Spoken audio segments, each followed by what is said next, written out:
지난달 6일 쿠팡 배송기사 48살 이모 씨가 서울의 한 고시원에서 숨졌습니다. 지난해 창원에서 서울로 올라와 쿠팡에 취직한 이 씨는 매일 밤 9시부터 다음날 아침 7시까지 새벽 배송 기사로 일했습니다. 이 씨는 일한 지 1년 만인 지난달 휴가를 내고 가족 여행을 가기로 했습니다. 그러나 여행 직전 몸 상태가 좋지 않다며 일정을 취소했습니다. 전화가 와서 몸이 너무 안 좋다, 그냥 고시원에 좀 쉬고 싶다, 이렇게 부인분한테 전화가 왔답니다. 1차 부검 소견은 뇌출혈과 심혈관계 질환에 의한 사망, 전형적인 과로사 증상입니다. 쿠팡은 사망 소식이 알려진 뒤 늘 그랬듯이 언론에 뿌린 입장문을 통해 반박했습니다. 사망 당시 휴가와 휴무 상태로 일하지 않고 있었다. 또 이 씨가 주당 평균 4일을 일했으며 근무 시간도 40시간에 넘지 않았다고 밝혔습니다. 노동 강도가 세지 않았다는 겁니다. 하지만 현장 쿠팡 기사들의 말은 다릅니다. 폭증하는 배송량 때문에 일하는 동안 한시도 쉴 틈이 없는 것은 물론 일할 때 주어지는 1시간 무급 휴식 시간 때도 제대로 쉬어본 적이 없다고 합니다. 저희가 들어오면 입사하면 보통 3개월 정도 지나면 보통 15kg에서 20kg 정도 빠져요. 가면 갈수록 물량이 늘고 못 따라오는 사람들은 계약 연장이나 이런 것도 있으니까 무리해서 하게 되고 쉬는 시간에도 식사 못하고. 근무 시간과 관련해서는 저희가 정확한 자료를 달라고 주장하고 있지만 자료를 주지도 않고 그냥 4시간, 40시간 이런 식으로 그냥 언론에 발표하고 있는데 통상적인 쿠팡 내내 근무 시간과 전혀 일치하고 있지 않다. 이 씨의 사망 전날엔 쿠팡 관리직 직원이 일을 마치고 돌아간 뒤 집에서 숨졌고 지난달 25일에도 쿠팡 기사 43살 김모 씨가 인천에서 물품 배송 도중 쓰러져 사망했습니다. 최근 1년 사이 쿠팡에서 일하다 숨진 노동자만 모두 9명에 달합니다. 여기에 물류센터 코로나 집단 감염 사태, 또 갑질 논란까지 끊이질 않자 지난해 국회에서도 국정감사에 쿠팡 김범석 대표를 증인으로 부르는 방안이 추진됐습니다. 노동자들을 무한 경쟁으로 내몰고 임금 떼먹고 사과 한마디 안 하면 4차 산업혁명 대표 기업이 되는 것입니까?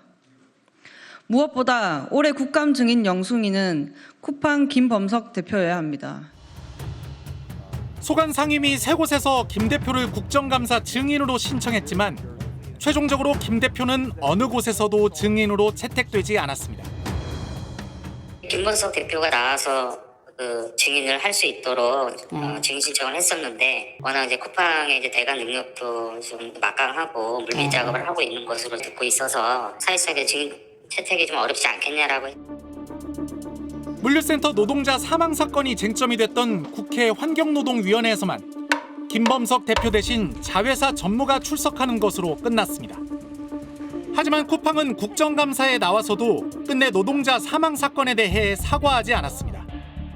오해나 물과금에 대해서는 사과하시죠. 사과 못하겠습니까? 고인과 그의 가족분들에게 심심한 위로의 말씀을 전달드립니다.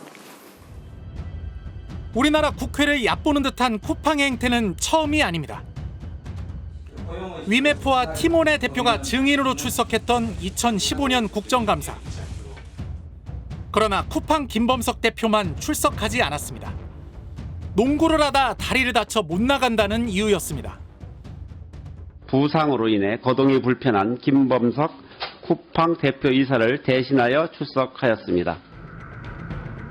쿠팡은 자살을 비판하는 언론에는 억대 소송으로 재갈 물리기에 나서고 있다는 비판도 나오고 있습니다. 지난해 쿠팡의 코로나 방역 실태와 물류센터 노동자 사망 사건 등을 집중 보도한 시사주간지 기사들입니다. 쿠팡은 이 언론사와 기자에게 1억 원의 손해배상 청구 소송을 냈습니다.